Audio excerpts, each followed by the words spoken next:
Bueno, ya comenzamos a grabar esta reunión que después se va a subir a la, al canal de YouTube del Instituto. Bueno, darles la bienvenida a todos, a todes, a todas que están presentes en esta reunión. Y bueno, invitarlos a escuchar la presentación que van a hacer Maximiliano Areco y Hernán Palermo sobre este tema tan vigente que es el de los trabajadores y las economías de plataforma. Hernán Palermo es doctor en antropología, es investigador del CONICET, profesor de la Universidad de Buenos Aires y de la Universidad Nacional Arturo Jauretche, y dirige la maestría en estudios latinoamericanos del trabajo en la Facultad de Filosofía y Letras. Y Maximiliano Areco es profesor en la Universidad de Buenos Aires y en la Universidad Nacional de José C. Paz, y es investigador en ambas universidades con una cantidad enorme de artículos publicados, y además es bueno, un reconocido activista y militante en el mundo del trabajo aquí en Argentina. Es un gusto, un honor para mí, me parece, para esta actividad que propone el Instituto de Ciencias Sociales y Administración de la Universidad Nacional Arturo Jauretche, que concentra como dos actividades: por un lado la Semana de las Ciencias Sociales y la Administración, y también las cuartas jornadas de administración. Bueno, contar con la participación de ambos. El tema que nos convoca es economías y trabajadores de plataformas. Vamos a tratar de presentar un análisis y perspectivas que trae esta novedad, entre comillas, porque en realidad es cierto que el capitalismo se desarrolla y se revoluciona de alguna manera permanentemente, generando condiciones para la precariedad, ¿no? Un poco una especie de paradoja que uno podría pensar, que por un lado el trabajo se hace más precario, pero esa precariedad requiere, digamos, de un desarrollo tecnológico que permita esa fragmentación, esa precariedad, esa deslocalización del trabajo, que un poco es lo que viene a traer la economía de plataformas. Nosotros, digamos, partimos, y en esto me animo a decir que los tres estamos de acuerdo con Maxi y con Hernán. Partimos de una consideración que es que el trabajo genera la riqueza en las sociedades, ¿no? Independientemente de la forma en que ese trabajo se produzca, ¿no? Uno podría decir en una frase, decir la historia de la humanidad es la historia de la transformación del medio en un medio para sí, y eso se hace mediante el trabajo, ¿no? Ese metabolismo eterno de los individuos, de las personas con la naturaleza. Ahora bien, esa forma en que se desarrolla el trabajo, podríamos decir, no hay producción de riqueza que no sea en el marco de relaciones sociales, y en nuestro caso en particular, desde hace ya muchos años, esto se da en el marco del sistema capitalista, que pasa de formas de trabajo asalariado a formas cada vez más novedosas que no dejan de lado, por otra parte, la relación capital-trabajo. Y esto me parece que es como fundamental tenerlo en cuenta, que independientemente de que aparezcan nuevas figuras, que aparezcan aparentemente nuevas relaciones laborales, no deja de requerir, por un lado, una administración permanente, una gestión permanente por parte del capital, y no deja de ser una relación capital-trabajo, ¿no? Esto me parece como un marco general decirlo, porque bueno, también asistimos hoy a muchos discursos en torno del emprendedorismo, emprendedurismo, depende quién lo mencione. Bueno, discursos de libertad abstracta que pululan, digamos, en este marco electoral al que asistimos en estos días, en estas semanas. Y bueno, nos parece interesante, oportuno, y especialmente, digamos, lindo, digamos, poder problematizar esto en el marco de una carrera de administración, ¿sí? Y esto también me parece importante agradecer a nuestras autoridades digamos, al marco en el que trabajamos, que nos permite ser críticos de aquello que enseñamos, y llevar adelante de manera con libertad y críticamente, insisto, lo que el capitalismo nos ofrece, digamos, para utilizar la fuerza de trabajo y la capacidad de hombres, mujeres, personas para mover el mundo y producir riqueza. Así que sí, sin más, le daría la palabra a Maximiliano Greco, que ya lo presentamos, y bueno, te escuchamos, Maxi. Hola Cecilia, hola Hernán, hola a todos y a todas. Muchas gracias por la invitación a la Universidad Jauretche y a todos los y las que están presentes. Es importante, hay poco tiempo, así que vamos a ir rápido al tema. Sobre la economía y los trabajadores de plataforma, sobre el análisis de qué es y la perspectiva de su desarrollo. Pero para adentrarnos en esto, particularmente en el hoy, en qué está pasando, qué son estos trabajadores de plataformas, qué son estos trabajadores que vemos, trabajadores y trabajadoras que vemos todos los días deambular por las calles de nuestros barrios, por las esquinas, por las plazas, con las bicicletas, con la caja de Rappi, pero arriba de la caja de Rappi el sombrero, el gorro de Globo, el gorro de Pedido Ya, o que manejando un Uber, o los propios vecinos, conocidos, compañeros, compañeras nuestras que hacen este trabajo, que es a lo que Klaus Schwab, que es el presidente del Foro Económico Mundial, plantea que es el futuro del trabajo. Él dice que los trabajadores y las trabajadoras van a rentar una habitación de su casa por Airbnb, van a pedalear a la mañana para Pedido Ya, van al fin de semana a manejar un Uber, luego y así con distintos trabajos, van a conectarse a hacer un trabajo de data entry durante 2 horas, y así van a completar su salario administrando su tiempo. Esto es lo que plantea el Foro Económico Mundial en torno a lo que ellos dicen que es la cuarta revolución industrial y el futuro del trabajo. Pero para hablar de esto, como decía al inicio, tenemos que remontarnos unos cuantos años para atrás, unas cuantas décadas, a la década del 70. A partir de la década del 70, o sea, en la década del 70, a partir de la crisis de capital, una de las crisis hasta la del 2008, la crisis más grande que había tenido el capital desde la crisis del 29, comienza una ofensiva del capital muy fuerte, muy contundente, que se combina con lo que es la tercera revolución industrial. Por eso hacemos esta introducción hacia la cuarta revolución industrial. Esta tercera revolución industrial tiene básicamente un salto tecnológico en lo que se considera las TICs, que son las tecnologías de información y comunicación. Esa combinación sinérgica de ofensiva del capital con cambio tecnológico permitió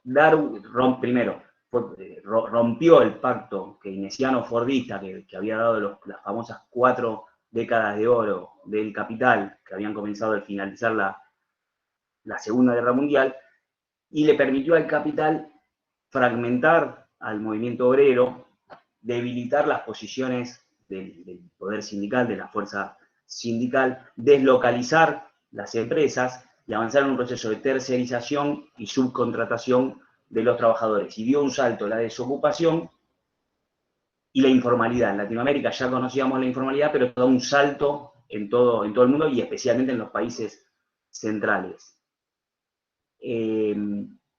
Y es el inicio, con fuerza contundente a nivel global, pero haciendo hincapié en los países, del trabajo precario, que aparece dice, es el trabajo atípico, porque englobaba como trabajo típico todo lo que era el trabajo con un contrato por tiempo indeterminado, con un patrón reconocido en el establecimiento que corresponde, con vacaciones, con aguinaldo, con la obra social, con los aportes jubilatorios. Aparece este trabajo atípico. Lleguemos a la actualidad, vamos a ver que el trabajo atípico hoy en día en Argentina, en Latinoamérica, por lo menos es mayoritario. Esta ofensiva del capital fue acompañada en esos años, estamos hablando de la década del 70, de políticas contundentes, es el avance del neoliberalismo, es el retiro del Estado proteccionista. El Estado interviene, pero interviene claramente a favor del capital, en los casos que interviene, cuando hace falta que intervenga para regular algunas cosas, pero a favor del capital, y discursos individualistas y consumistas. En esos años aparecen un montón de discusiones que tienen que ver con el fin del trabajo, el fin del movimiento obrero. Esto coincide con la crisis URSS y de los países del socialismo real, entonces aparece el fin de la lucha de clases, el fin de la historia de distintos autores que empiezan a plantear.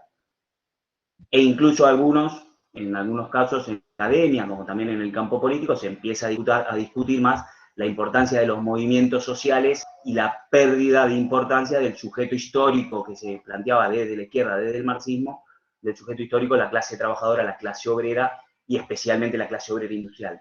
En este contexto empieza a crecer más el trabajo de servicios que el trabajo industrial.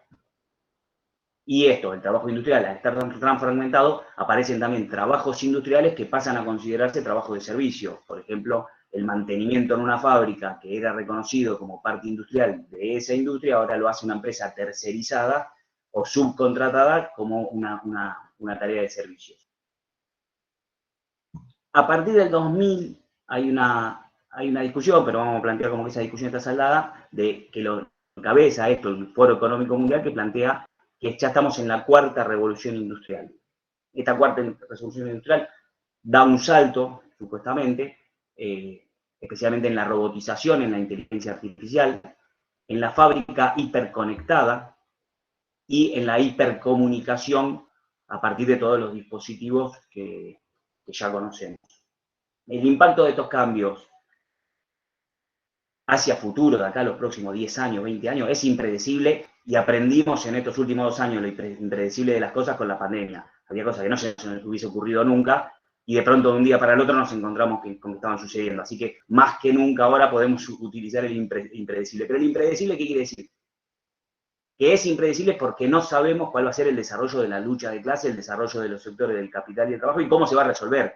Ahora sí podemos predecir que esto va a traer acontecimientos en los cuales va a haber que resolver cosas. Es evidente porque en todas las revoluciones industriales o en todos los momentos de saltos tecnológicos, el capital sacó ventaja rápidamente y se apropió, aunque sea temporalmente, de esos saltos tecnológicos. Pasó en la primera, pasó en la segunda, pasó en la tercera. Luego, en la mayoría, en los antecedentes que tenemos, luego el movimiento obrero se ha acomodado, pero arrancó de atrás, podríamos decir. En la tercera, la fragmentación y la derrota, en términos políticos, pero en términos de organización sindical, fue tan fuerte, y esta cuarta viene tan rápido que agarra todavía el movimiento obrero con muchas cuestiones en deudas, con muchas cuestiones sin saldar. ¿Cuáles son las características de esos sindicatos? ¿Cuál es el rol del movimiento obrero? ¿Qué pasa con esa confluencia entre movimiento obrero y movimientos sociales?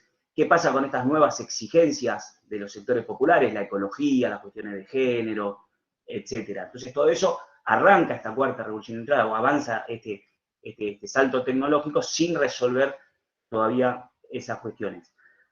Este salto tecnológico de la cuarta revolución industrial, insisto, no está saldado el nombre, pero de esta cuarta revolución industrial que dice el Foro Económico Mundial, posibilita al capital fragmentar aún más la posición del movimiento obrero, deslocalizar aún más las empresas, desregionalizar y aumentar la cadena mundial, la cadena productiva mundial y las cadenas de comercio mundial. Es decir, esto de que el justo a tiempo que se decía con la tercera revolución mundial, que en un país se fabrica la goma, en otro país se fabrica el fierrito, en otro país se fabrican los cordones, y eso se va juntando en una maquila en México y sale una zapatilla, y todo va llegando en el momento exacto, en el momento justo. Las nuevas tecnologías lo posibilitan aún más. E incluso esto, todo con un seguimiento online, con esto sumado a la inteligencia artificial y los desarrollos de las impresiones 3D. Con estas nuevas tecnologías aparecen algunos elementos nuevos que no existían con las tecnologías anteriores. ¿Qué es esto? Del trabajo colectivo, coworking, el trabajo en red, que es el crowdworking, y el trabajo a demanda, que es el work on demand, que es lo que acá conocemos como el trabajo de las plataformas. ¿Esto qué posibilita?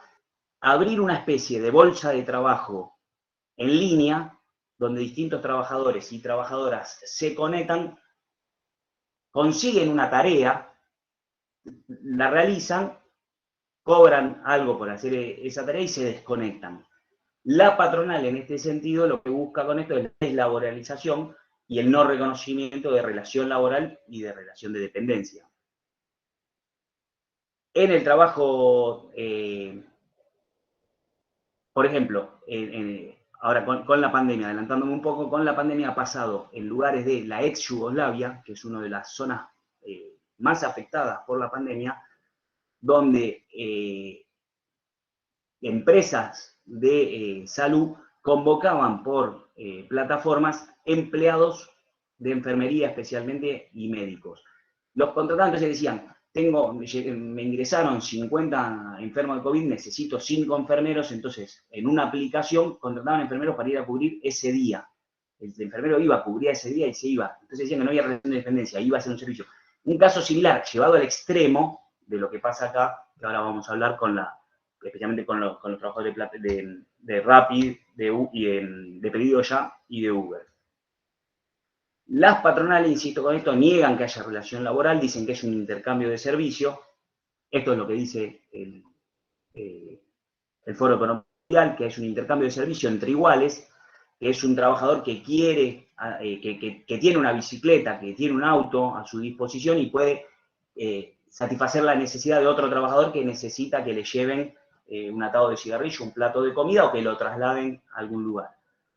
Ahora, cuando uno empieza a indagar en este trabajo de plataforma, empieza a ver que no es tal. Incluso, bueno, las empresas es conocido por todos por sus publicidades que dicen obtener un extra, administrar tus tiempos, sé tu propio jefe. E incluso a los trabajadores y a las trabajadoras los llaman usuarios o socios, no los llaman de ninguna manera empleados, mucho menos trabajadores. Ahora, cuando uno revisa las condiciones de trabajo, cómo se da este trabajo de plataforma o este servicio, pongámosle el nombre que utiliza la patronal, uno ve que son las patronales las que fijan las tarifas, no puede el trabajador o la trabajadora decir, sí, por este viaje te cobro tanto, te cobro más, te cobro menos.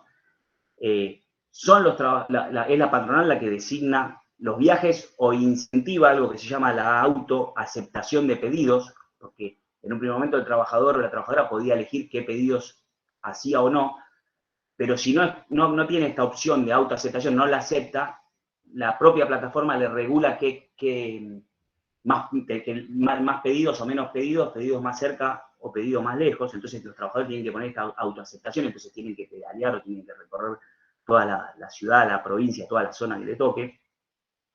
La plataforma, o sea, la patronal asigna premios y castigos, y por último, incluso la patronal es capaz de desconectar al trabajador o la trabajadora que no cumple con algunos tiempos de trabajo, que no cumple con algunos tiempos de entrega, llevando al límite de lo que sería un despido, que te desconecten directamente de la plataforma es un despido. A pesar de eso, las patronales, las dueñas de estas plataformas, dicen que no hay relación de dependencia. Dicen que hay un algoritmo que es el que califica a través de la calificación de los clientes, pero en realidad ese algoritmo contempla también el tiempo de entrega de los pedidos, el tiempo que está conectado, la disponibilidad, el rechazo o no de pedidos, cuántas veces al día se conecta, cuántas veces a la semana se conecta, etcétera, etcétera. Es decir, el medio de producción que posibilita que esta tarea se lleve a cabo es la plataforma, no es la bicicleta, no es el auto, no es la moto. Por lo tanto, como el medio de producción, porque ante la excusa de el trabajador tiene esa herramienta y la pone a disposición para hacer un servicio, pero como la herramienta fundamental, imprescindible para realizar esta tarea es la plataforma, es un elemento más para contemplar la relación de dependencia, junto a los otros factores que dijimos. En Argentina, a partir del 2015, con el gobierno de Macri, todas las condiciones objetivas y subjetivas favorecieron el ingreso de estas empresas y su desarrollo. Objetivas y subjetivas, porque por un lado, el aumento de la desocupación, el aumento de las suspensiones, sumado a los discursos, como decía Cecilia al inicio, los discursos sobre el emprendedurismo como el nuevo deseado de la sociedad, el emprendedor individual que se desarrolla y llega a montar su empresa o lo que sea. La demonización del movimiento obrero, la demonización de la organización, que incluso llevó hacia fines del 2017 al intento del macrismo de realizar la reforma de la ley de contrato de trabajo, con una ley de contrato de trabajo que deslaborizaba un montón de cuestiones, que habilitaba un montón de cuestiones en contra del derecho colectivo del trabajo y del derecho individual, no solo de las indemnizaciones, sino también la forma de contrato y la forma de despido de los y las trabajadoras. A pesar de ello y de haber sobrevivido al macrismo, los trabajadores y las trabajadoras, y haber logrado que no se implemente, que no se reforme la ley de contrato de trabajo, por más que en los hechos muchas de estas cuestiones se empezaron a implementar, a pesar de la esperanza que generó en muchos trabajadores y trabajadoras el triunfo de Alberto Fernández en el 2019, la pandemia empeoró todas estas cuestiones. Empeoró todos los indicadores sociales, empeoró todos los indicadores económicos y empeoró todos los indicadores laborales, a pesar de todos los esfuerzos y de todos los refuerzos económicos que dio el Estado, especialmente durante los primeros 6 meses de la pandemia. ATP, IFE, aproximadamente 30 millones de personas en Argentina en esos primeros meses recibieron algún tipo de subsidio o crédito del Estado. A pesar de eso, todos los índices empeoraron. Lógicamente podría haber sido peor, de no haber sido por esa ayuda, por ese aporte del Estado, pero a pesar del impedimento de despedir, hubo despidos, a pesar de la regulación de las suspensiones, hubo suspensiones, hubo recorte de salarios, se implementaron formas de trabajo como el teletrabajo que no estaba regulado, se reguló sobre la marcha y se reguló para cuando finalice la pandemia, entonces miles de trabajadores y trabajadoras de un día para el otro tuvieron que pasar a teletrabajo sin que ello esté regulado, e incluso las estadísticas del INDEC muestran que aproximadamente un 20%, del 20% de los trabajadores que pasó a teletrabajo, 13% ponía sus propias herramientas. Bueno, los y las docentes sabemos bien ese aspecto, y esa profundización de estos hechos también hizo que miles y miles de trabajadores y trabajadoras se tengan que volcar rápidamente a este trabajo de plataformas, que quedó como algo esencial, el traslado de personas o el traslado de alimentos, quedó como esencial y era la única forma de muchos trabajadores y trabajadoras de obtener un mango, podríamos decir, entre nosotros. En ese sentido es importante ver que así como la pandemia evidenció un montón de déficit, un montón de cuestiones a resolver en el país, la desigualdad, entre otras cosas, evidenció también la necesidad de la intervención del Estado.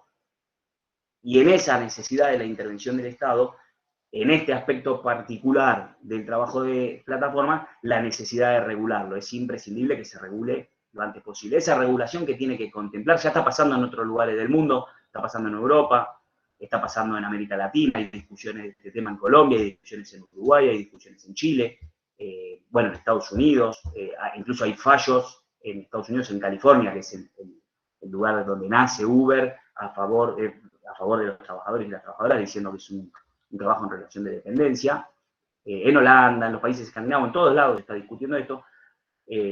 Por eso es imprescindible primero reconocer que hay relación laboral, que hay relación de dependencia, reconocer derechos colectivos e individuales, salario mínimo, aguinaldo, vacaciones, licencias, cuestiones de seguridad, cuestiones de RT, jubilación, obra social, límite de horas de trabajo. Parece un disparate a esta altura, después de los años de lucha de los 1 de mayo, y etcétera, etcétera, que tengamos que discutir límite de la jornada laboral. Indemnización por despido, porque te cortan la plataforma, dejan a los trabajadores, a las trabajadoras sin que se puedan conectar, y obviamente no reciben nada. Y el derecho a sindicalizarse, porque en todas las experiencias en los distintos países del mundo donde hubo intentos de sindicalización, hubo prácticas antisindicales terribles. Y lugares de descanso, etcétera, etcétera, una cantidad de cuestiones. Y también es necesario que en esa regulación se transparente el funcionamiento de este algoritmo. ¿Cómo evalúa este algoritmo? ¿Cuáles son las variantes que eso tiene que estar contemplado por el Ministerio de Trabajo o por los sindicatos o por los propios trabajadores, el colectivo obrero o lo que sea, pero alguien tiene que saber cómo determina ese algoritmo, cómo funciona ese algoritmo con sus pros y sus contras. Ahora, en este último aspecto, y con esto termino, que entiendo que estoy un poquito pasado de tiempo, es importante saber que los trabajadores y las trabajadoras tanto en Argentina como en Latinoamérica, como en el resto del lugar del mundo, a pesar de la ofensiva del capital, a pesar de todas las maniobras que ha hecho el capital en los últimos 40, 50 años, a pesar de lo que muchas veces habla de la pérdida de identidad de los trabajadores, a pesar de todas esas cuestiones que han pasado en los últimos 50 años, los trabajadores y las trabajadoras de este rubro, en particular, rápidamente, en distintos países del mundo, en los que tienen más tradición de organización sindical como Argentina, más rápido, pero en otros también ha pasado, comienzan a buscar la sindicalización, comienzan a buscar la organización con distintas formas, con distintos tiempos, con distintos estilos, y comienzan a buscar cómo realizar distintas medidas de fuerza para mejorar sus condiciones de trabajo. En Argentina nació el sindicato APP, de trabajadores de plataforma. Ya se realizaron varias medidas de fuerza de desconexión, de visibilización ante la sociedad, ante los propios consumidores, e incluso se han hecho medidas de fuerza globales que se hicieron en el mismo momento en distintos países de forma coordinada. Y es importante también, y lo que están buscando estos trabajadores y estas trabajadoras, es llegar a los clientes, porque es muy útil para ellos, ya que tiene una relación directa con el consumidor, en el caso de lo que se reconocía en la historia del movimiento obrero como el boicot, que en este caso sería un apagón. Supongamos, tal día no se consume tal aplicación, tal día no se consume Uber, y llegar a los consumidores para que puedan ser solidarios con estos trabajadores que están en unas condiciones de trabajo pésimas. Como dato de color, durante la pandemia fueron tantos y tantos trabajadores y trabajadoras que tuvieron que recurrir a estas herramientas como única forma de lograr un mango. Los accidentes aumentaron. Hay una estadística del Ministerio de Trabajo de accidentes en bicicleta y en moto, especialmente durante los primeros 6 meses de la pandemia, donde es cualitativo y cuantitativo el aumento, mientras hubo un descenso abrupto de accidentes de tránsito, porque la pandemia hizo que mucha gente deje de ir a trabajar y deje de estar en la calle con auto y todo. El descenso fue terrible de accidentes de tránsito. Aparecieron un montón de accidentados en moto y en bicicleta, que no está determinado por la estadística, que son trabajadores, pero uno lo hace sospechar que está detrás. Hay un caso famoso, con esto termino, de un trabajador que es atropellado, y cuando se le avisa a la aplicación que tuvo un accidente, la aplicación lo que le pregunta es si está en condiciones de entregar el pedido, mientras el trabajador estaba tirado en el asfalto, herido, no de gravedad, pero herido con consecuencias. Y la aplicación le decía si estaba en condiciones de entregar el pedido, lo único que le importaba a la aplicación era esa pregunta. Así bueno, esto como un panorama general, lo comprimimos un poco, después cualquier cosa, luego de la ronda de preguntas, charlamos algunas cuestiones más. Buenísimo, Maxi, muchas gracias. Muy, muy claro, muy ilustrativo para comprender un paneo general de la evolución, entre comillas, de esto. Bueno, le damos, si les parece, lugar a Hernán y después hacemos las preguntas o una segunda ronda de diálogo entre los expositores. Hernán. Bueno, compañeros, compañeras, ¿cómo están? Espero que estén bien. Ceci y Maxi, gracias por estar en esta mesa, en este espacio de intercambio, de debate, que es súper necesario. Bueno, yo voy a exponer un poco, muy en la línea de lo que Maxi estuvo trabajando, sobre el capitalismo contemporáneo. Sobre todo voy a dar algunos, podríamos decir, hallazgos o novedades de una investigación que venimos llevando con Patricia Ventrici, que ahí la veo que está presente, que venimos investigando ya hace un par de años el mundo de las plataformas, y en particular venimos trabajando, por ejemplo, el caso de Mercado Libre, venimos trabajando el caso de Rappi, bueno, diversas cuestiones de ámbitos laborales que tienen que ver con estas economías de plataforma. Ahí Maxi dio en varias teclas interesantes. Yo venía pensando cómo organizar mi exposición, pero voy a deconstruirla en relación a lo que Maxi fue planteando, porque me parece que está bueno dialogar. Maxi habla de procesos de precarización, quizás que se llevaron adelante a partir de la ruptura del pacto keynesiano-fordista en los 70, y hay una cuestión bien atinada ahí, ¿no? Bueno, hay toda una serie de situaciones. Los 70, la crisis de los 70, los 90, como otro hito importante del capitalismo contemporáneo, caída del muro de Berlín, ¿no? En América Latina, consenso de Washington y todas las recetas estas que se aplicaron en América Latina, que nos llevaron a la crisis de finales del siglo XX. reconversiones productivas allí. En esa década de los 90 surge de alguna manera cierta utopía, cierta idea romántica a partir de Internet de una democratización de la información, ¿no? Internet pintaba un espacio democrático donde cada uno iba a tener acceso y libertad de movimiento, de búsquedas de información y demás. Después nos damos cuenta de que esto no fue así, esa utopía terminó en distopía, ¿no? Producto de lo que es la algoritmización, el dataísmo, el googleismo. No hay libertades, sino que lo que encontramos en Internet son coacciones. Uno hace una búsqueda de determinadas cuestiones y ahí accionan los algoritmos que van modulando los comportamientos de las personas. Y otro hito importante en este proceso de crecimiento del negocio de las plataformas, como diría Snitsek, de este negocio de las plataformas, es el 2008, a nivel mundial, con esa gran crisis del capitalismo, sobre todo con la caída del Lehman Brothers.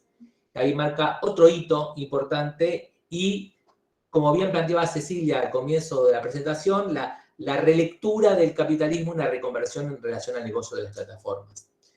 En Argentina no hemos vivido la crisis del 2008 con todo su impacto y con toda su profundidad, pero fue una crisis tan importante como la de los 70, ¿no? En Argentina parecía que no la hemos pasado por cuestiones endógenas, pero la realidad es que fue una crisis muy importante.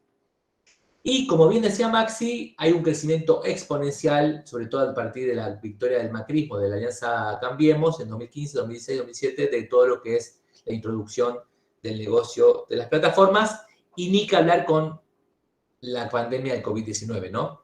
Que la pandemia del COVID-19 de alguna manera radicalizó ya una tendencia que venía en proceso, que es de la plataformización del trabajo, ¿no? Las grandes ganadoras de la pandemia, sin lugar a dudas, son las economías de plataforma, junto con las farmacéuticas, ¿no? También hay que nombrarlas. Entonces, cuando nos metemos en este universo de tecnologías, de plataformas, ahí se abre un universo de innumerables preguntas, que yo aquí, más que responderlas, quiero plantearlas, porque la verdad que está bueno pensarlas. Primero hay toda una discusión de, bueno, ¿cuál es la etapa del capitalismo en la actualidad? Ahí Maxi hablaba de la tercera ola, la cuarta ola, la cuarta revolución industrial. Bueno, ¿cuál es la etapa del capitalismo en la actualidad? Hay diversas categorías que diversos autores plantean para poder pensar el capitalismo contemporáneo. Algunos hablan de, por ejemplo, o hablaban en los 70 de la sociedad postindustrial, otros hablan de un capitalismo digital, otros hablan de un capitalismo informacional, algunos, Gustavo Luis Ribeiro, es un antropólogo, habla de capitalismo electrónico informático, y hay un conjunto de autores que podríamos enrolar en lo que sería el post-operaísmo, que habla de la idea del capitalismo cognitivo, ¿no? Podríamos decir que son todas nociones que se encuentran influenciadas en gran medida por las implicancias directas en los procesos productivos de las tecnologías digitales. Es decir, las tecnologías aparecen como en el centro de la escena de todas estas categorías que intentan dar cuenta de cuál es la etapa del capitalismo en la actualidad. Y lo otro que ponen en el centro de la escena todas estas categorías que parecieran interesantes, al menos para empezar a pensar, es que ponen en el centro la producción de conocimiento y el cambio tecnológico, ¿no? Es decir, las tecnologías y el conocimiento. Es decir, que plantean que la producción del conocimiento, es decir, lo cognitivo, lo que plantean los post-operaístas, se sitúa en el centro de los procesos de valorización de capital, ¿no? Y acá iluminan, podríamos decir, es una categoría compleja para discutir, lo tengo aquí para pensar, pero quizás lo interesante de esta categoría de capitalismo cognitivo es que iluminan aspectos tendenciales, si se quiere, hegemónicos del capitalismo contemporáneo, ¿no? Y nos brindan de alguna manera cierto marco interpretativo para situar la lupa en las tecnologías y cuál es el lugar que ocupa la producción de conocimiento, lo cognitivo, en el capitalismo actual. Para pensarlo, ¿no? Para discutirlo, para pensarlo. Ahora bien, pensando en el capitalismo actual, hay fotos que hablan más que 1000 palabras, ¿no? Hay fotos que dicen más que 1000 palabras. Podríamos, en la década del 90, las 5 empresas más importantes de la bolsa norteamericana eran General Motors, Ford, ExxonMobil y General Electric, ¿no?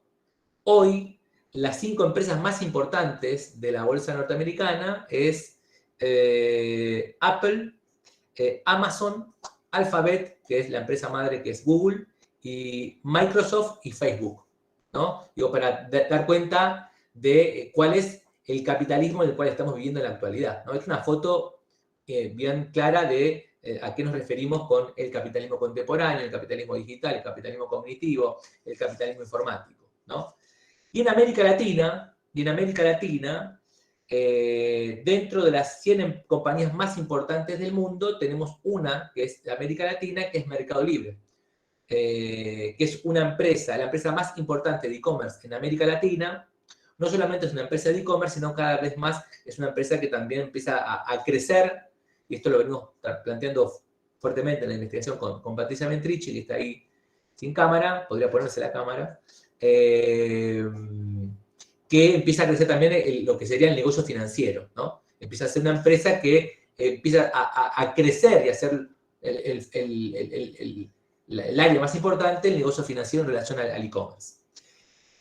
Y para entender una idea de cuál es el monstruo que es Mercado Libre en América Latina, podríamos decir que su cotización es mayor a la propia reserva del Banco Central, por ejemplo, ¿no? Para tener una idea de qué estamos hablando cuando hablamos de Mercado Libre. Ahora bien, en este contexto del capitalismo contemporáneo, capitalismo digital, capitalismo cognitivo y demás, hay algo que sí está claramente en una mayor profundización y radicalidad para poder pensar también lo cognitivo, que es la relación humana y tecnologías digitales, ¿no?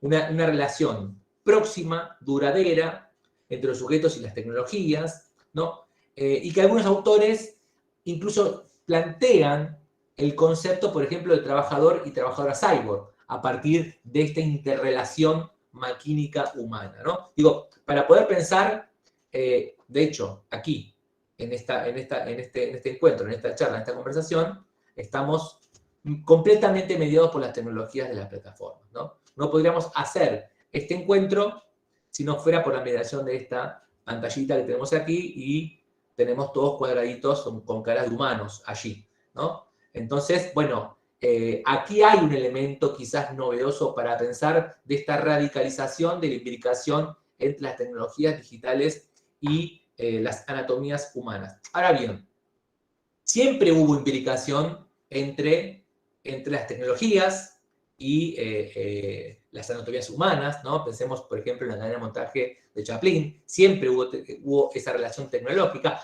Ahora bien, algunos autores plantean, en primer lugar, una radicalidad de esta imbricación y también plantean que esta imbricación también ya desborda, digamos, lo mecánico y comienza a imbricar lo cognitivo, ¿no? Comienza a imbricar lo cognitivo. Por ejemplo, pensemos en un ejemplo que Maxi trajo, que son los trabajadores de Uber, ¿no? Por ejemplo, es el conductor quien conduce, ¿no? Quien conduce el Uber, quien enciende el auto, quien mueve el volante, ¿no? Quien pisa el acelerador, quien pisa el freno. Pero si miramos un poco más en detalle, vamos a ver que la ruta a seguir la sugiere una aplicación. Ya no es el conductor quien define la ruta a seguir, sino que es la aplicación de Google Maps, mientras que la aplicación de Waze agrega otras indicaciones al conductor, y podemos decir que también en eso está, hay que agregar que el conductor y el pasajero también entran en contacto a partir de una aplicación que es Uber, quien los vincula, y y durante el viaje el GPS del teléfono del conductor le permite al software de Uber ir rastreando, ir siguiendo el trayecto que va atravesando ese conductor, y a la vez después interviene la evaluación del pasajero, que es, algunos autores hablan de control emoticonizado, ¿no? Del control emoticonizado, que es el me gusta, no me gusta, la carita en relación a ese pasajero, que también va modulando los comportamientos de los trabajadores. Y si fuera poco esto, ¿no? Ya en la actualidad hay automóviles, seguramente todos conocemos, que cuentan con dispositivos automáticos, que intervienen al margen de la voluntad del conductor. Por ejemplo, hay automóviles que tienen frenado de emergencia frente a una proximidad de un auto. Hay automóviles que ayudan al conductor a estacionar, y ya el conductor libera las manos y el automóvil directamente estaciona en el lugar adecuado. Hay automóviles que avisan que hay un auto que no es visto por el retrovisor a partir de luces. Es decir, hay una serie de dispositivos que funcionan más allá de la voluntad del conductor. Entonces la pregunta que nos hacemos aquí es decir, ¿en ese viaje de Uber solo intervino el conductor? ¿Solo intervino el conductor? O podemos decir, intervienen diversas aplicaciones, diversos dispositivos para llevar adelante ese trayecto de ese trabajador, de ese conductor.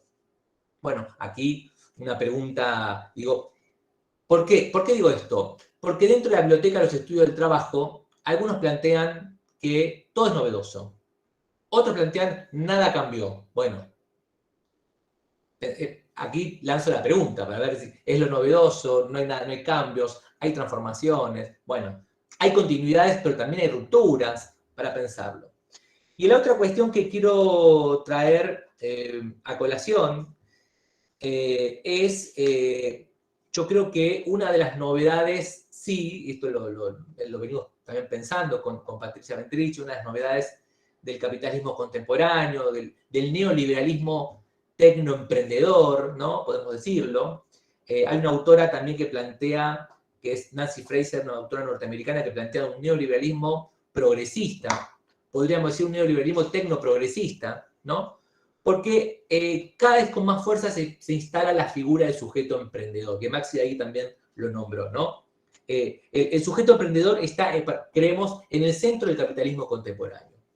Y aquí hay cuestiones interesantes para poder plantear de este sujeto emprendedor, que lo podemos encontrar en toda la cadena productiva de las economías de plataforma. Desde el que produce el software, aquel trabajador, podríamos decir, de cuello blanco, con los saberes especializados de programación, que produce el software, hasta aquel que pedalea en la ciudad de Buenos Aires, o en el AMBA, que es donde mayoritariamente donde se ven, que son los que son guiados por esas plataformas. Hay un sentido acerca del trabajo cada vez más extendido, que es la idea de libertad y autonomía.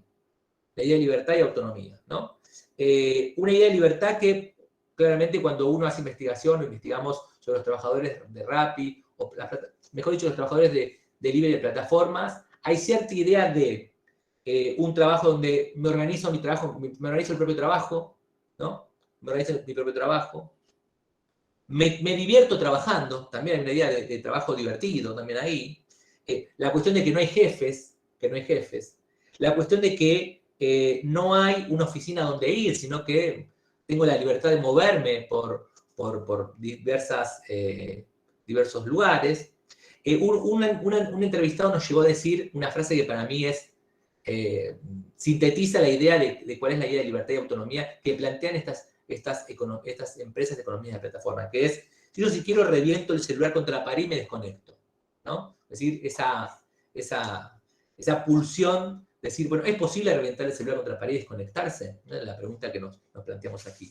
Y lo interesante es poder ver cómo también hay ciertas ideas de crecimiento a partir de los trabajos en economías de plataforma. Por ejemplo, pasar de la bicicleta a la moto. Cuando uno entrevista a trabajadores de trabajo de campo, hay cierta idea de, bueno, hay un crecimiento, yo puedo crecer, puedo progresar, paso de la bicicleta a la moto.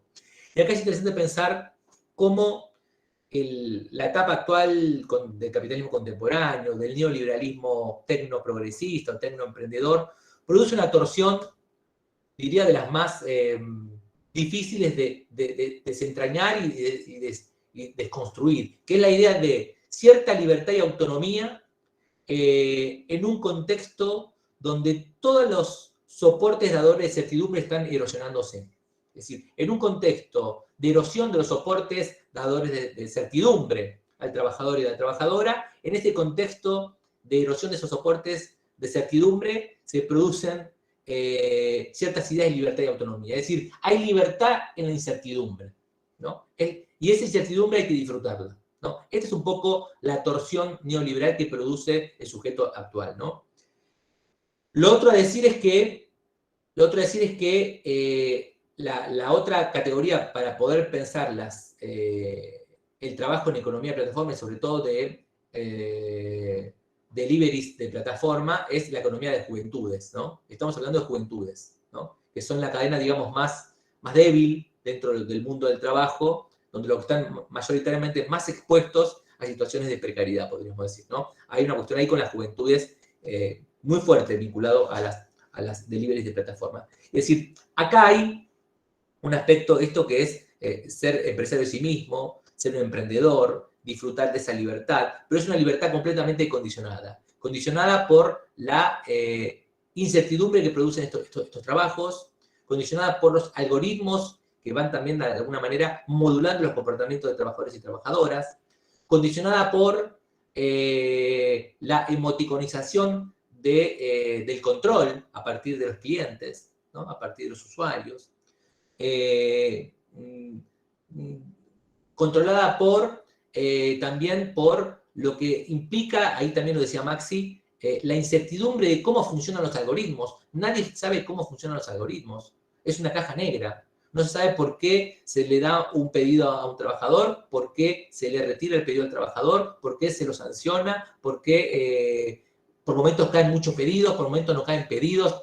Nadie sabe cómo funciona el proceso de algoritmización del trabajo, ¿no? Claramente traduce la politicidad empresaria, ¿no? Sin lugar a dudas, ¿no? El algoritmo, algo que es interesante pensar, hay una fetichización del algoritmo. El algoritmo parecería que es algo neutral, que funciona digamos, por arte de magia, pero el algoritmo, sin lugar a dudas, traduce la politización empresaria. Es más, hay estudios en Estados Unidos que han estudiado sobre los algoritmos que ahora entregan créditos, ¿no? En Estados Unidos para ver cuáles son aquellos que tienen mejor capacidad de pago y dan cuenta que los algoritmos, por ejemplo, son racistas.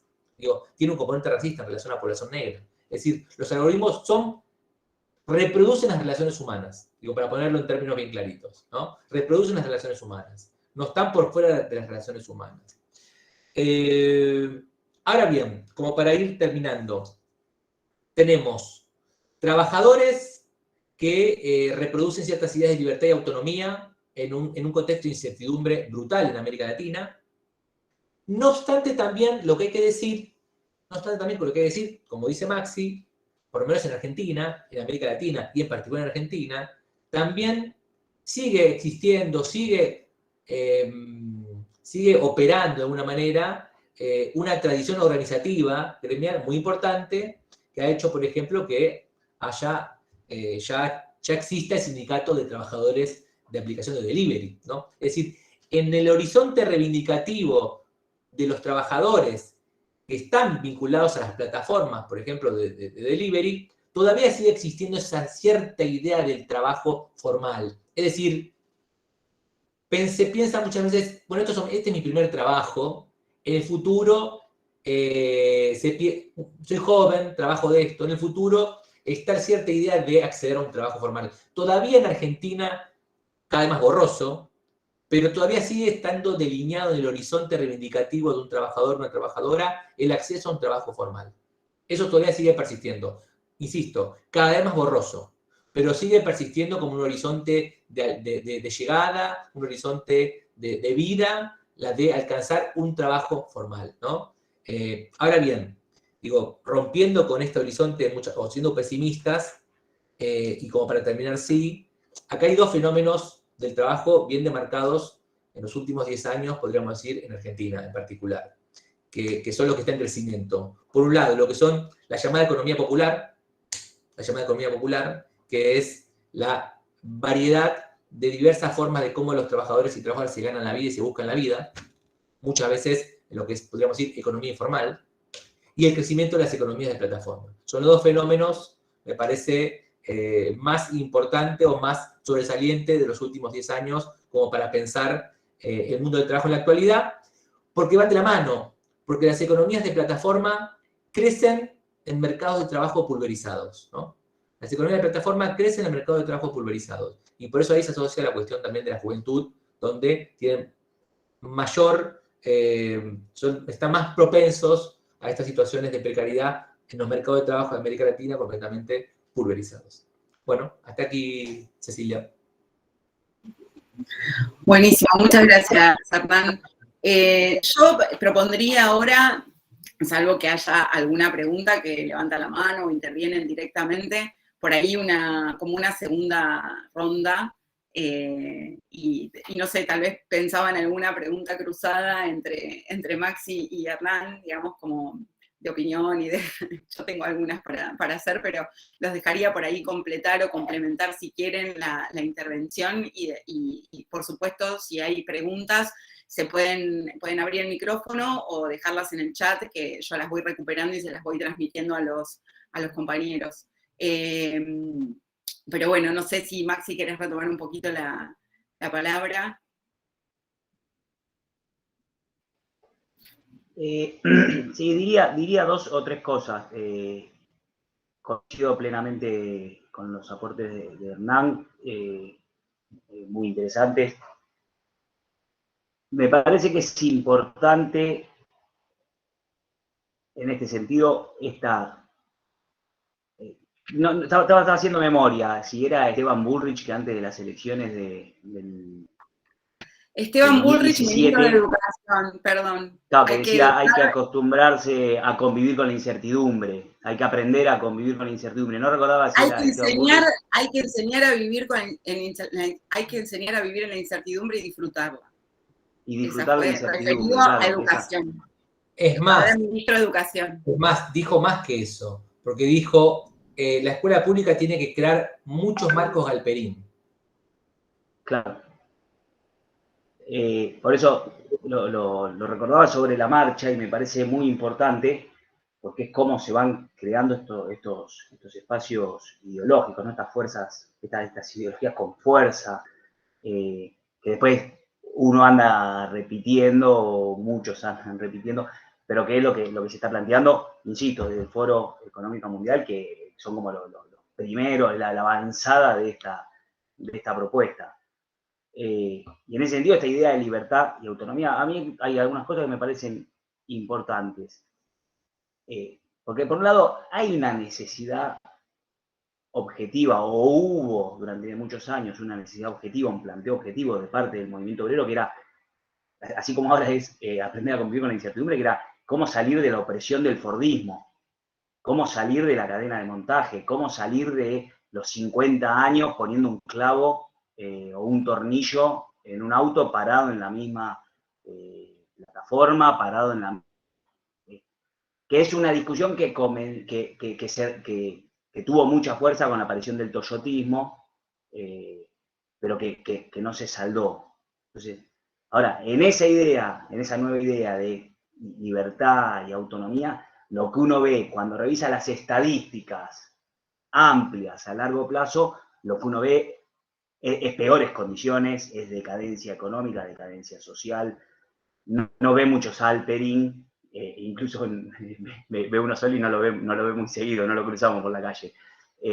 Entonces, hay que ver eso. Ahora, también es cierto a los que conocemos el conurbano, conocemos los barrios, que también miles de pibes jóvenes en la década del 80, en la década 90, trabajaban en condiciones pésimas con la motito, con la bicicleta para la roticería de la esquina. También es cierto y también hay que contemplarlo. Ahora, ¿esto es mejor, es igual o es peor? Uno podría decir es igual, pero lo que sí está claro que esto lo generaliza y lo legitimiza, lo cual es delicado, viene detrás de un aparato. Uno sabía que ese pibe de la moto estaba en una situación irregular, lo sabía el pibe de la moto, lo sabía el roticero y lo sabía el que pedía el pollo al espiedo en el año 98. Ahora no, esto oculta esa relación laboral, pero intenta ocultar ese fraude laboral. Entonces me parece que es importante. Y por último, para cerrar esta segunda ronda, digamos, en esto de cómo funciona el algoritmo, yo estaba hablando con el secretario general del sindicato de trabajadores de plataforma, no me acuerdo si es Rápido Pedido Ya, y él me dice que allá esto lo reconocen una cuestión como enrayarse. Dice que cuando tenés una racha y ellos dicen así, tenés una racha y empiezas a aceptar pedidos, el algoritmo te empieza a mandar más pedidos. Y si agarrás más y más y más, te va dando más, dice, te enrachás, agarrás una racha. Pero claramente es esto que dice Hernán, nosotros no sabemos cómo funciona el algoritmo, pero es evidente que está pensado y desarrollado de tal forma que supera la capacidad de cualquier supervisor de la cadena de montaje fordista.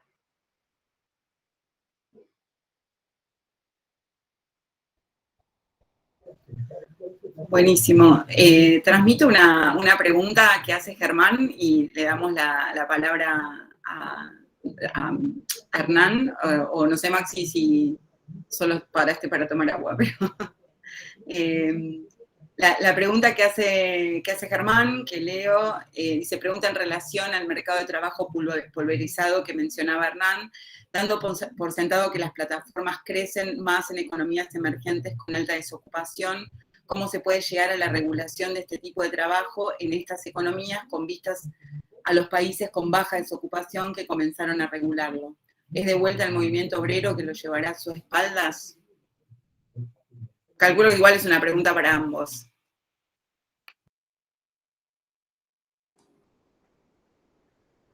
¿Quiere contesto yo, Maxi, o querés contestar vos, que te venías hablando? Dale, Hernán, dale. En principio, yo creo que la tendencia de la plataformización es una tendencia que en principio que no se puede frenar, digamos. Negarlo, frenarlo. Yo creo que hay que investigarlo, conocerlo, desentrañarlo y después regularlo a partir de políticas de Estado. Es una tendencia global que hay que conocer y que hay que regular. El problema es que estos empresarios de economías de plataforma, que también hay que decir, podríamos decir, son una raza nueva de empresarios, porque se distinguen, por ejemplo, los empresarios tradicionales, podríamos decir, los capitanes de la industria, ¿no? Uno piensa, por ejemplo, en Paulo Roca, en Pérez Compán, ¿no? Que están, de alguna manera, son una generación de empresarios vinculados al capitalismo industrial, al capitalismo pesado. Acá estamos hablando del capitalismo, podríamos decir, cognitivo, liviano. De hecho, ellos mismos se diferencian de esos viejos empresarios que dicen, por ejemplo, nosotros no vivimos de la teta del Estado, sino que vivimos de la innovación, de la tecnología. Es decir, hay toda una construcción de una nueva raza de empresarios que podemos, por ejemplo, se refleja, por ejemplo, en Silicon Valley, ¿no? Steve Jobs, ¿no? Y demás. Ahora bien, lo otro que sucede también es que esta raza de empresarios, a partir del crecimiento de las economías de plataforma, conviven al margen de la legalidad muchas veces. Como decía Maxi, hay todo, digamos, una invisibilización de la relación laboral o fragúan la relación laboral que conviven al margen de la ley. Por eso me parece que es fundamental investigarlo, conocerlo y regularlo. Regularlo con todo el peso de la ley y del Estado, ¿no? Eso me parece que es un elemento fundamental. Maxi. Sí, estoy de acuerdo, Hernán, pero insisto con esto. Me parece que si una de las cuestiones que evidenció la pandemia es la necesidad de la intervención del Estado para algunas cosas, y así como la pandemia posibilitó que se estén discutiendo otras, o que se hayan discutido otras, por ejemplo, el aporte de las grandes fortunas, que se esté discutiendo la cuestión del trabajo, de las 6 horas de la jornada de trabajo, que haya proyectos presentados de Yasky, de diputados de la izquierda, pero también de la coalición de gobierno, y me parece importante también que rápidamente se intente regular esto, porque a medida que va pasando el tiempo, o sea, la pandemia generó una parálisis, generó que miles y millones por lo menos cientos de miles de trabajadores y trabajadoras se sumen a este tipo de trabajo, con todas las desgracias que eso trajo, esto que yo decía, accidentes laborales, empeoramiento de las condiciones del trabajo, y eso trae, siempre que hay empeoramiento de las condiciones de trabajo de un grupo grande, es posible que en esa situación haya un efecto, no es un efecto contagio, pero un efecto de consecuencia hacia el trabajador de al lado, hacia el trabajador del costado, hacia el trabajador de enfrente. Entonces es imprescindible la regulación inmediata. Yo particularmente creo que debe regularse con una ley particular, con una ley particular como tiene el trabajo doméstico, como tiene o el trabajo de la construcción, pero reconociendo los derechos colectivos principales de la ley de contrato de trabajo, que lo dije en mi intervención: un salario mínimo, un tope de horas de trabajo, el control del algoritmo, lógicamente aguinaldo, protección ante la enfermedad, protección ante el embarazo en el caso de la mujer, indemnización por despido, no, etcétera. Puede ser con un convenio especial por el hecho de esto de que se pueden conectar o desconectar, que pueden manejar horas libres o horas continuas, que pueden trabajar para varios patrones a la vez, que es la excusa que pone el Foro Económico Mundial para decir que no hay relación laboral, porque dice el trabajador se desconecta cuando quiere y trabaja para uno, trabaja para otro. Eso no niega la relación laboral, pero así que me parece que la discusión, y me parece incluso que siendo que está pasando en estos momentos en distintos lugares del mundo, casi que diría es el momento apropiado para que se haga. Si se dilata más va a ser más complicado. O sea, que si se dilata más, digo, se empieza a llegar ya al próximo ciclo electoral, va a ser un problema. Debería ser inmediatamente después de salir de este ciclo electoral, me parece que habría que regularlo. Es quizá más una esperanza que un conocimiento objetivo, pero me parece que es así.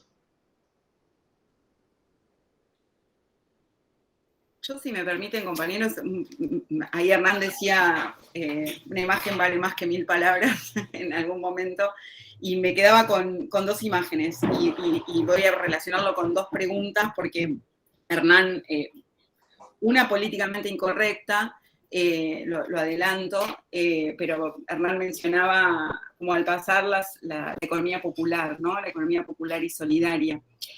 Y pensaba en 2 imágenes. Una que circuló creo que en 2019, de la chica en bicicleta con la beba, ¿no? Con la bicicleta y la mochila de Rappi, que después salieron a decir que justo la tenían que sacar del jardín, bueno, pero que me parece que es una imagen, digamos, de cómo trabajan esas plataformas y qué requerimientos tienen dentro de esos trabajadores, y me parece muy, muy interesante, remarcar lo que ustedes hacen como ejercicio de reflexión, que es mostrar que atrás hay sujetos, ¿no? No es la plataforma, ¿no? Sino que son, empleadores, son empresarios, no son algoritmos, son decisiones políticas que definen, digamos, a qué trabajador se manda a qué zona para cubrir qué pedido, o entre cuáles se selecciona, bueno, etcétera. Me parece que eso está bueno porque es una especie de desfetichización, digamos, de la tecnología, que es un riesgo en el que caemos, ¿no? También, que me parece interesante. Pero volviendo a la cuestión principal, que yo por lo menos quería preguntar, era esto, un poco si tienen idea cómo afectan estas economías, y en particular en el caso de Rappi, Pedido Ya, etcétera, la cuestión de género, si hay algún tipo de registro, de estadística que nos hable de algún tipo de diferenciación o de alguna cuestión al respecto. Y la otra cuestión que me linkeaba con la economía popular es una publicidad de Mercado Libre durante la pandemia, será junio, julio, la pandemia, durante lo que acá, por lo menos en Ciudad de Buenos Aires y Gran Buenos Aires, fue, digamos, el momento de reclusión, perdón, estaba leyendo, no, disculpen, UBA 22, Maxi, estaba al mismo tiempo ahí mirando algunas cosas.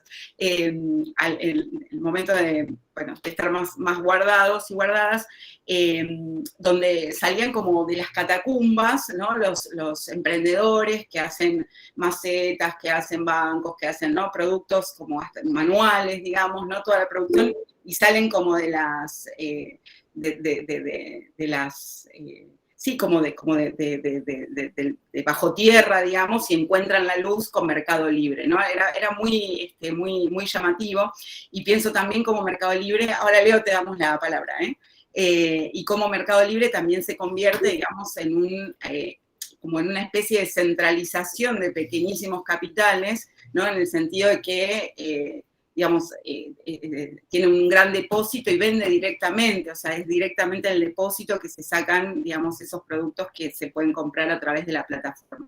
Digo, toda esta introducción es para preguntar, y dando cuenta también de lo que preguntaba Germán respecto a las economías pulverizadas, o uno podría decir con más desempleo, con lo que supone más bajos salarios, etcétera, si no hay algún punto en el que se toquen las economías de plataforma y la economía popular.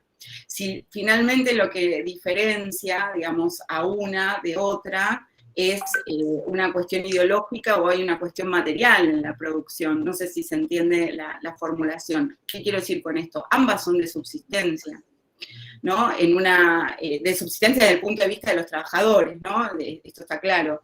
Por supuesto, en la economía popular no hay un dueño que se queda con un plusvalor, una ganancia de la hiperexplotación de otro trabajador, pero sí supone, digamos, la autoexplotación por parte de los trabajadores, igualmente sin derechos, igualmente sin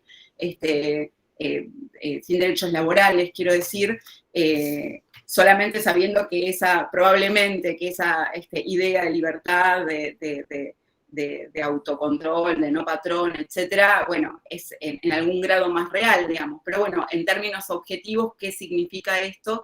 Y si es posible, desde su punto de vista, pensar, digamos, bueno, algo ya avanzaron, digamos, pero en la posibilidad de regular esto y si hay forma de retrotraerlo de alguna manera a un modo en el que se producía más centralizadamente o más localizadamente. Yo dejo planteado esto, si pueden, si no pueden, no pueden. Le damos la palabra a Leo Pucheta, que anda por ahí. Hola, no sé si... ¿Hola? ¿Se me escucha? Perfecto, Leo. Hola. Bueno, gracias, Cecilia. Muy bueno, Hernán y Maxi.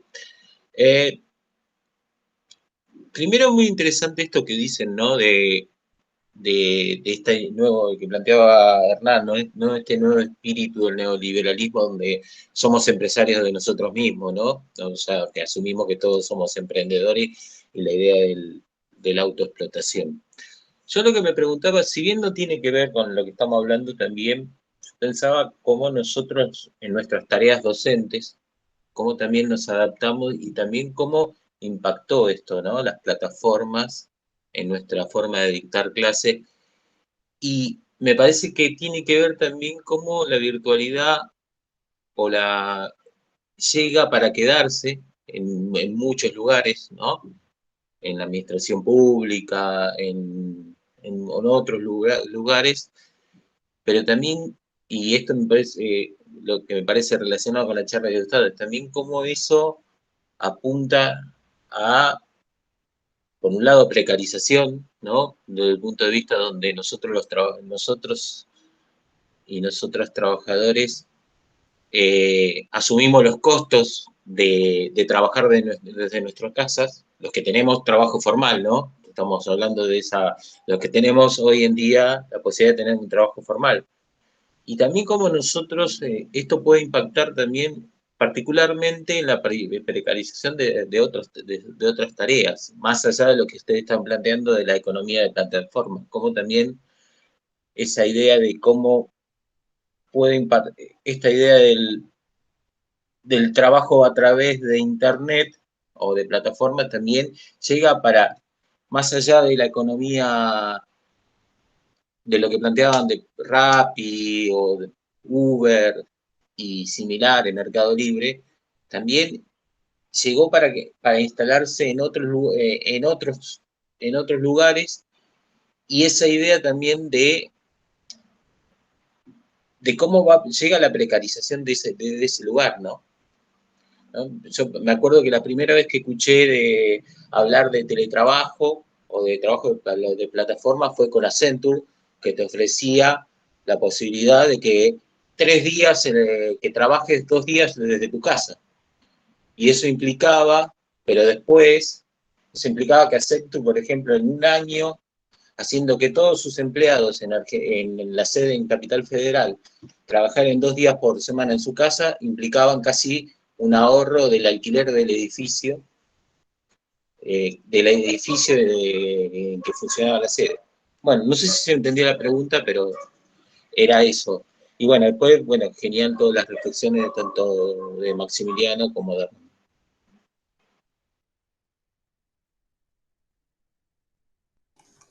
Bueno, voy a tirar unas cositas, Ceci, si me permitís. Yo creo que ahí Leo hablaba de la figura del sujeto emprendedor.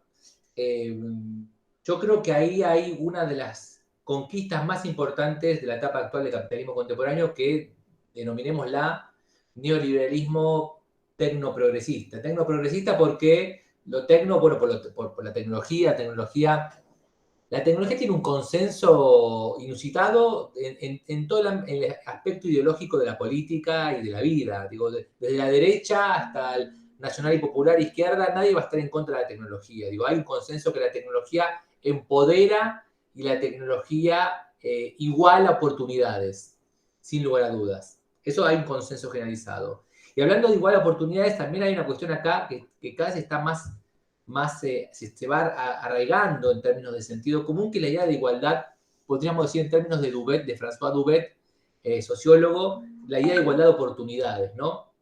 Digo, François Dubet habla de que hay 2 modelos de justicia social: la igualdad de oportunidades y la igualdad de posiciones. La igualdad de posiciones vendría a ser, como Maxi lo planteaba, el consenso fordista keynesiano, es decir, ahí reconocemos que hay clases sociales, reconocemos que hay vendedores de la fuerza de trabajo y reconocemos que hay compradores de la fuerza de trabajo.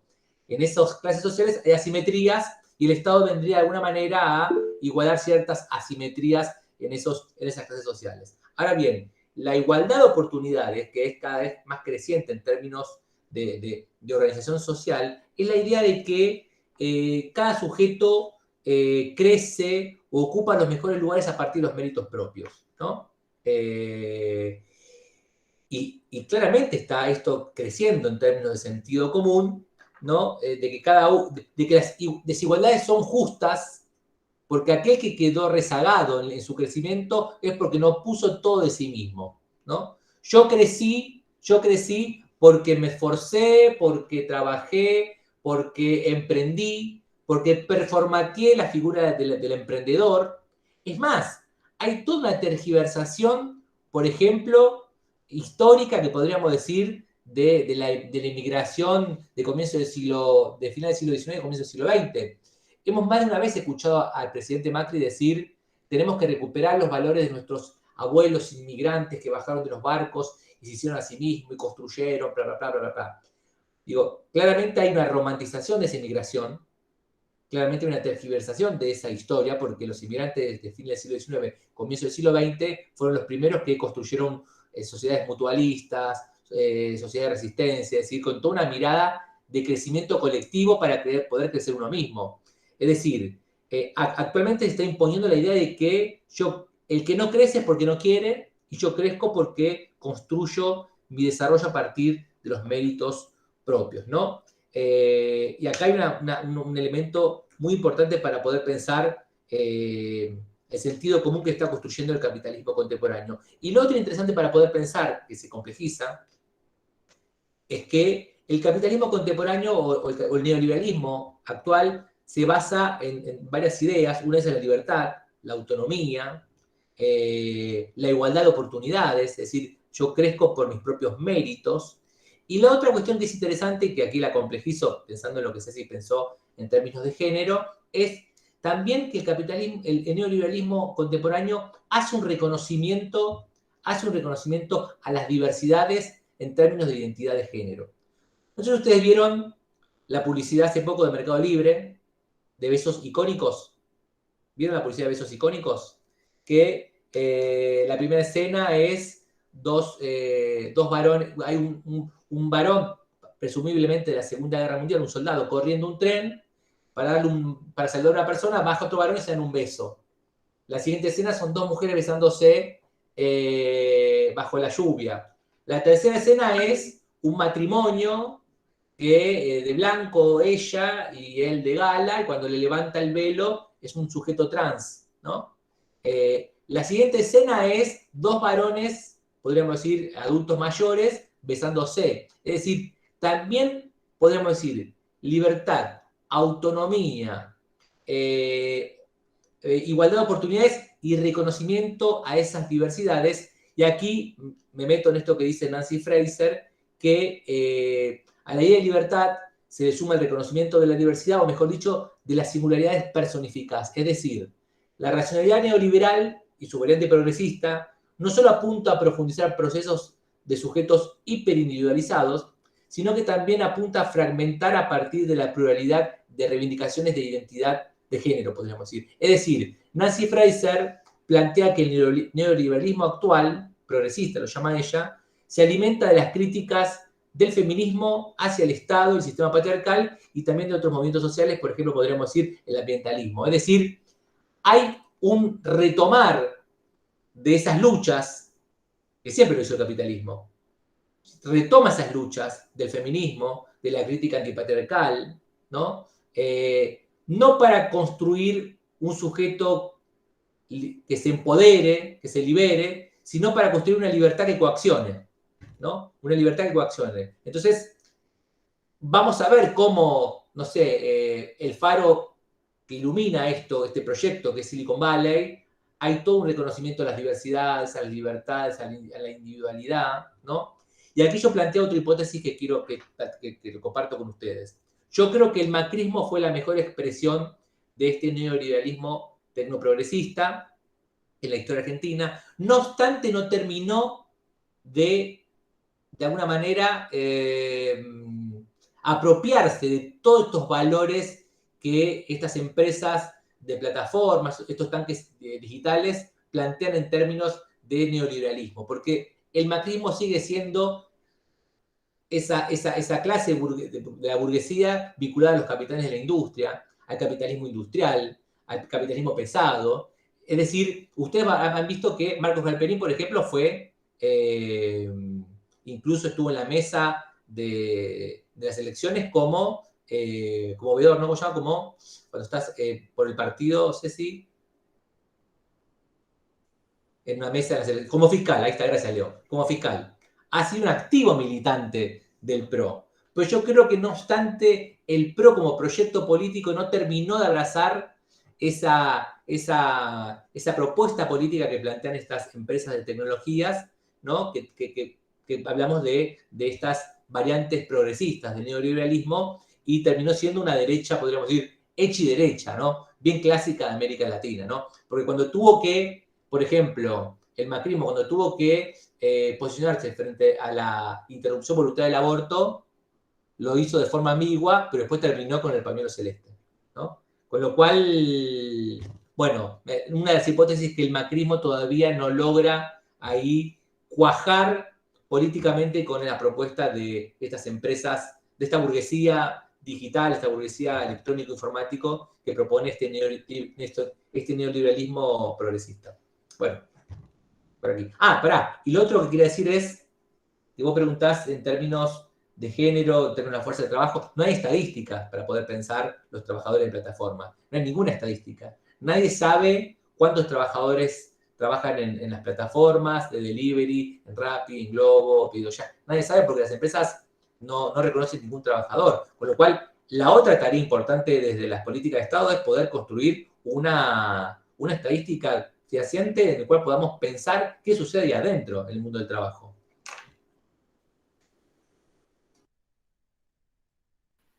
Maxi, ¿querés? Digo algo lo más breve posible, saliendo un poco del tema. Primero, retomando lo que decía Hernán, esto de que todos estamos de acuerdo con la tecnología, con la implementación de tecnología, y tiene que ver con cómo también las élites dominantes imponen ciertas formas de ver el mundo. Lógicamente, por ejemplo, en la década del 80, todos estábamos de acuerdo. En la década del 80, los que vivimos la década del 80, pero en la década del 40 y en la década del 20, todos estaban de acuerdo que había que mejorar la productividad, que había que aumentar la productividad. La discusión es, bueno, ¿qué hacemos con esa tecnología? ¿Qué hacemos con esa productividad? Lo que dice Leonardo. ¿La virtualidad llegó para quedarse? Sí. ¿Esta tecnología llega para quedarse? Sí. Lo que hay que discutir es si las condiciones de precariedad que vienen de la mano de estas nuevas tecnologías sin regular llegaron para quedarse. Eso va a depender de la lucha de los sectores del capital y del trabajo. Pero en este sentido me parece importante plantear que el neoliberalismo ya no es tan hegemónico como era en la década del 80, como era en la década del 90. A partir del 2008, ese neoliberalismo sigue siendo dominante, pero no es el mismo, creo yo, y por eso digo esto con respecto a lo que decía Hernán. E incluso después del 2008, los gobiernos más neoliberales tuvieron que implementar políticas